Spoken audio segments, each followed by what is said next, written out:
വരുന്ന നിയമസഭാ തെരഞ്ഞെടുപ്പിൽ ഏറ്റവും വാശിയേറിയ മത്സരം നടക്കുന്ന മണ്ഡലം, കേരളം ഉറ്റുനോക്കുന്ന മണ്ഡലം, അത് കോഴിക്കോട് ജില്ലയിലെ ബേപ്പൂർ ആയിരിക്കുമെന്ന സൂചന പുറത്തു വരികയാണ്. കാരണം മന്ത്രി മരുമകൻ റിയാസിനെതിരെ PV അൻവർ മത്സരത്തിനെത്തുമെന്ന വാർത്തകൾ പുറത്തു വരുന്നു. അതായത് കേരളത്തിലെ ജനങ്ങളുടെ മനസ്സിൽ, പ്രത്യേകിച്ച് പാർട്ടി പ്രവർത്തകരുടെ മനസ്സിൽ നിയമസഭാ തെരഞ്ഞെടുപ്പ് പോരാട്ടങ്ങൾ ആരംഭിച്ചു കഴിഞ്ഞിരിക്കുന്നു. പതിവിൽ നിന്ന് വ്യത്യസ്തമായി നിയമസഭാ തെരഞ്ഞെടുപ്പിന് വർഷം മുൻപേ തന്നെ തയ്യാറെടുപ്പുകൾ തുടങ്ങിയത് ഇത്തവണത്തെ തെരഞ്ഞെടുപ്പിനെ അതിശക്തമാക്കുമെന്നതിൽ സംശയമില്ല. ഇത്രയും ആവേശഭരിതമാക്കാൻ എന്താണ് കാരണം എന്നത് നോക്കിയാൽ അത് UDFന്റെ ജീവൻ മരണ പോരാട്ടം തന്നെയാണ്. ഇനിയും ഒരു തവണ കൂടി LDF കേരളത്തിൽ അധികാരത്തിൽ വന്നാൽ UDF എന്ന സംവിധാനം ഇവിടെ ഉണ്ടാകില്ല. കോൺഗ്രസ്, മുസ്ലിം ലീഗ് തുടങ്ങിയ പാർട്ടികൾ തന്നെ നേരാംവണ്ണം ഉണ്ടാകില്ല കേരളത്തിൽ എന്ന് ഉറപ്പിക്കാം. അതുകൊണ്ട് ജീവൻ കൊടുത്തവർക്ക് ജയിച്ചേ തീരൂ. UDF ആവേശം കാണിക്കുമ്പോൾ അതേ ആവേശത്തോടെ LDFും കോപ്പുകൂട്ടുകയാണ്.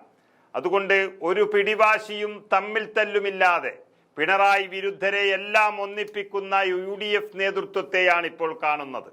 അങ്ങനെ വരുമ്പോൾ പിണറായിക്ക് മുന്നിൽ പിടിച്ചു നിൽക്കാൻ കഴിയാതിരുന്ന UDFന് മുന്നിൽ ഒരു കച്ചിത്തുരുമ്പ് പോലെ വന്നു വീണ നിധിയാണ് PV അൻവർ എന്ന നേതാവ്.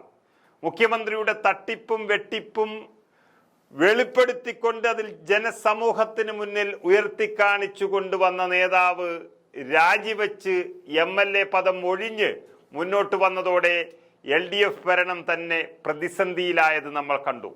അതിനുശേഷമാണ് UDF ഒന്ന് ഉണർന്നത്. ആ അൻവർ ഒരുക്കി തന്ന അവസരമാണ് നിലമ്പൂർ ഉപതെരഞ്ഞെടുപ്പ്, അതിലെ വൻ വിജയം. ആ വിജയമാണ് UDFനെ കേരളത്തിൽ ഈ അവസാന വർഷം കാലുറപ്പിച്ചു നിർത്തിയത്. അല്ലെങ്കിൽ UDF ഇപ്പോഴും ഇരുട്ടിൽ തപ്പുന്നുണ്ടാകുമായിരുന്നു. അതുകൊണ്ട് PV അൻവറിനെ മറക്കാൻ കഴിയില്ല എന്ന് UDF തീരുമാനിക്കുകയാണ്. VD സതീശന്റെ പിടിവാശി വ്യക്തിപരമാണെന്നും അത് പരിഹരിക്കുമെന്നും വാർത്തകൾ വന്നതോടെ അൻവറിനും വലിയ ആശ്വാസമായിട്ടുണ്ട്. പക്ഷേ പണ്ടത്തെ അൻവറിൽ നിന്നും മാറണം. തൻ്റെ ഉദ്ദേശിച്ച കാര്യങ്ങൾ നടക്കാൻ കോൺഗ്രസിനെ കൈകാര്യം ചെയ്യാൻ തുനിയുന്ന ഓവർ സ്മാർട്ടൊന്നും ഇനി ആവണ്ട എന്നുള്ള മുന്നറിയിപ്പും അൻവറിന് നൽകുന്നുണ്ട്.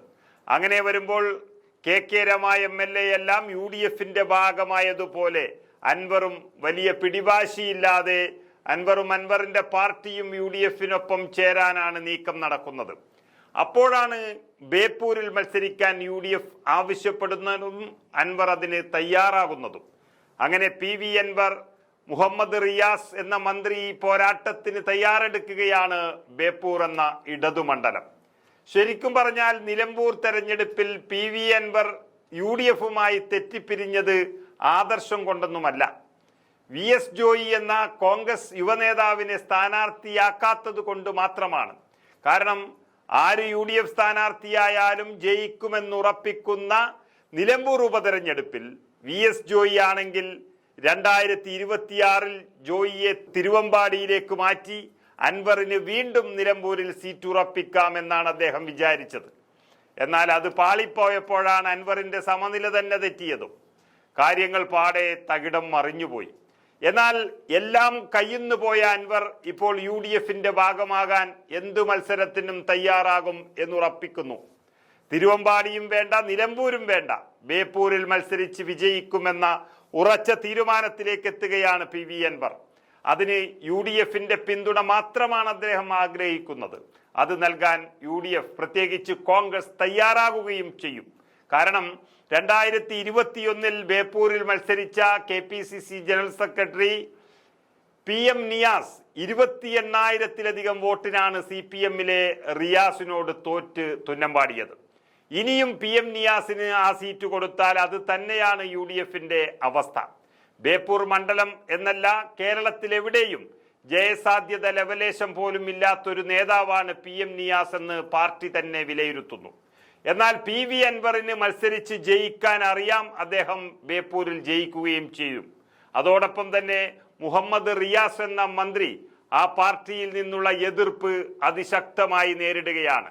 ആ യാഥാർത്ഥ്യത്തിൽ CPMന്റെ വോട്ട് വാങ്ങാനും അൻവറിനറിയാം. കോഴിക്കോട് ജില്ലയിൽ CPMന്റെ വലിയൊരു വിഭാഗം റിയാസിനെതിരാണ്. അവരുടെ പിന്തുണയും വാഗ്ദാനവും അൻവറിന് ലഭിച്ചിട്ടുണ്ട് എന്നാണ് അറിയുന്നത്.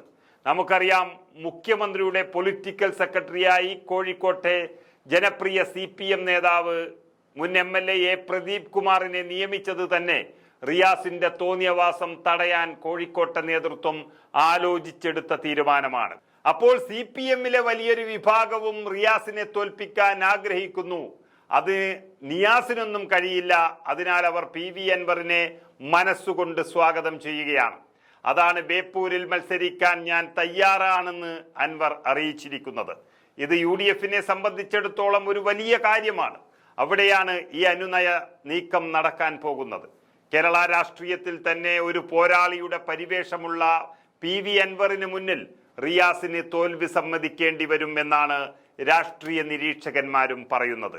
അമ്മായി അച്ഛനെ മലർത്തിയടിച്ച PV അൻവർ മരുമകനെയും രാഷ്ട്രീയ വനവാസത്തിന് അയക്കുന്നതായിരിക്കും 2026-ലെ ഏറ്റവും വലിയ തെരഞ്ഞെടുപ്പ് വിശേഷം. അതായിരിക്കും PV അൻവറിനെ UDF ഏൽപ്പിക്കാൻ പോകുന്ന പുതിയ ചുമതല.